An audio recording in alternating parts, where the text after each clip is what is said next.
To 2018, the Colorado Rockies were at as high a mountaintop as they'd been since October in 2007. The left side of their infield was held down by two superstars, Nolan Arenado and Trevor Story. Kyle Freeland had as good a season as any Rocky pitcher ever, finishing fourth in the Cy Young balloting. He was set to be the ace of the future alongside German Marquez, who pitched to a 3.77 ERA that year. And their bullpen was held down by the trio of Wade Davis, Adam Ottavino, and Scott Oberg. Colorado won 91 games, the second most in a single season in franchise history, and made the playoffs for a second straight season for the first time in Rockies history. But 7 years later, times have certainly changed in Denver, as the Rockies have by far the worst record in baseball. Due to the elevation, regression, and some bad organizational decisions, Colorado has slid down the mountain like an avalanche. So, how did this happen? How did we go from this to this? Well, firstly, we have to address the elephant in the room. Pitching in Colorado has always been an issue. Denver's altitude and thin air result in less air resistance on fly balls, allowing them to fly 5 to 10% farther than at sea level. So, a fly ball that might be a 385-foot flyout at Oracle Park in San Francisco might be a 420-foot bomb in Colorado. This has resulted in Colorado having some truly great hitting seasons and careers, such as Larry Walker, Todd Helton, and Nolan Arenado. However, it's also made it very hard to develop pitching in Colorado and attract quality pitching to the Mile High City. There's only been six qualified seasons in which a Rockies pitcher has finished with an ERA below 3.50. The Rockies regularly finish at the bottom of the league in home ERA, largely due to the altitude. Great pitchers don't want to come to Colorado for fear of having a bad season, and the pitchers Colorado are able to get don't typically pitch well. And only the Rockies and Texas Rangers have never had a pitcher win a Cy Young award. And it's unfortunate, really. The Rockies can't do anything about the elevation. They did start storing baseballs in humidors in 2002 to try to combat the elevation, and it's worked, but only to an extent. According to StatCast, Coors Field has the highest park factor in the league, meaning that it is still the most hitter-friendly stadium in the game. There was a great story on ESPN about pitching in Colorado recently. I suggest you check it out. But in addition to the altitude, Colorado's best players have just regressed. Freeland and Marquez seemed like possible stalwarts and solid anchors of Colorado's rotation in 2018, but since then they've both been not good. Since 2019, Freeland has an ERA north of 5, and Marquez's is not much better. Marquez has spent a lot of time on the injured list, pitching in just 5 games across 2023 and 2024. Freeland, on the other hand, has just been knocked around. He's given up over 10 hits per 9 innings since his incredible 2018, and he doesn't generate enough whiffs or strikeouts to compensate for that. Wade Davis led the National League in saves in 2018, but he pitched to a negative baseball reference WAR in 2019 and 2020. Charlie Blackmon hit 29 homers in 2018 and 32 in 2019, but he got older and he aged and he never hit more than 16 in a season again. But that's just baseball. Players regress, especially when, in the cases of Blackmon and Davis, they start to get over 30 years old. Colorado also had some unfortunate luck when it came to reliever Scott Oberg. 2018 and 2019, Oberg established himself as one of the premier setup men in the sport. Out of 108 relievers with at least 100 innings pitched across those in 2018 and 19, Oberg ranked sixth in ERA. And at just 29 years old, he seemed like a solid back-end arm who could be really good for the Rockies for years. However, he never pitched in the majors again after 2019, as reoccurring blood clots forced his career to come to a premature end. Players also left the organization. Adam Ottavino and DJ LeMahieu left and signed with the Yankees in free agency after 2018. Carlos Gonzalez went to Cleveland in the offseason and retired after 2019. But again, that's just baseball. Every team has additions and subtractions every year. But the main reason, the most crucial reason for why the Rockies have ended up in baseball purgatory is through self-inflicted wounds.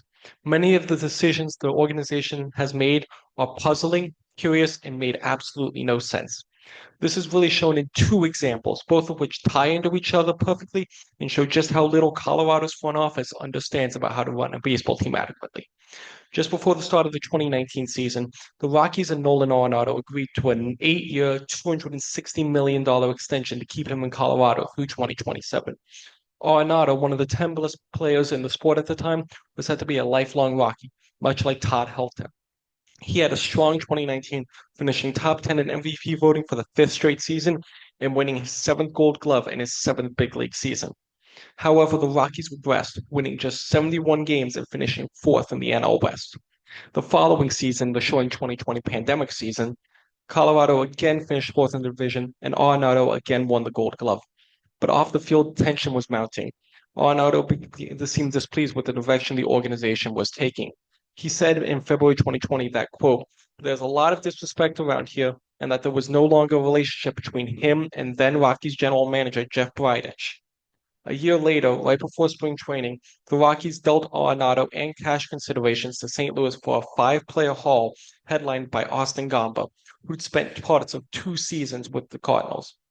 The Cardinals were pairing Arenado with star first baseman Paul Goldschmidt, who'd been acquired in a trade with Arizona before the 2019 season. Arenado seemed like he was hoping for a trade, saying that he was thrilled and excited to join the Cardinals upon arrival. And remember that cash that Colorado sent to St. Louis? It was over 50 million. As for the five players Colorado acquired, three of them never made it to the majors, and the other two have been simply put not good for Colorado. Austin Gamba has yet to play in the majors this year, while Elihuris Montero is playing for the Hiroshima Toyo Carp in Japan. Arenado, meanwhile, has made 3 more All-Star games, won 2 more Gold Gloves, and finished third in the MVP voting in 2021. This deal is considered one of the most lopsided in recent history, and the numbers really back that up too. The other major organizational misstep was the signing of Chris Bryant to a 7-year, $182 million contract before the 2022 season. At the time, Chris Bryant was one of the best players in the game. From 2015 to 2021, his 31 Fangraphs WAR was the ninth highest among hitters in the sport, more than Bryce Harper, Manny Machado, and Freddie Freeman. He'd won Rookie of the Year. He'd won an MVP. He gave the Chicago Cubs its first title in over a century.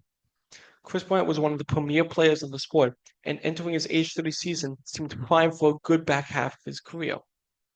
So it wasn't a shock that he'd signed a massive deal, but it was a shock that he'd done it with Colorado.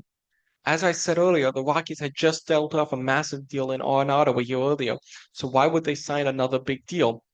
And for a star like Bryant, why would he choose to sign with a team that had 3 consecutive losing seasons and didn't seem to be in a win-now mode? Everyone who watched the sport agreed that it seemed like a strange marriage. And 3 years later, it's been nothing short of a disaster. Bryant has played in less than 200 games across the 3+ seasons, and when he's been healthy, he's been bad. His OPS is well below league average, and he looks like a shell of the version of himself that won a Rookie of the Year and an MVP. Bryant himself even seems to regret signing with Colorado.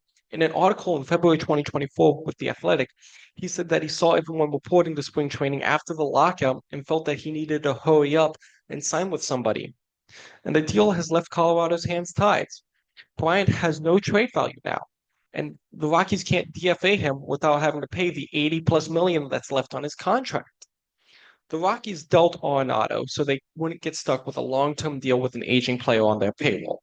But because of a short-sighted signing, Colorado has wound up with one anyway. It's left them stuck with no way forward except for waiting out the next 4 years. There's been other head-scratching moves by the organization. Not trading Trevor Story before he hit free agency, not choosing to offer John Gray a qualifying offer. It's clear that the Rockies organization just doesn't fundamentally know how to build a winning baseball team. And that all reached rock bottom over the weekend when the Padres blew out the Rockies 21-0.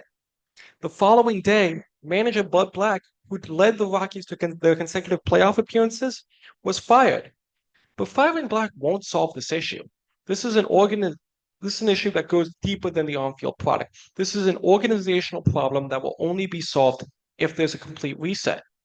And it's a shame, too, because the Rockies have some solid players. Ezequiel Tovar is a solid hitter and a good defender at shortstop. Ryan McMahon is a steady presence in their lineup. Brendan Doyle is one of the best defensive center fielders in the game. And they have a top pitching prospect in Chase Dollander. But as I said earlier, who knows how that will really go? The Rockies play in a gorgeous park and with one of the most loyal fan bases in the game. But because of organizational incompetence, they found themselves in baseball purgatory with no light at the end of the tunnel.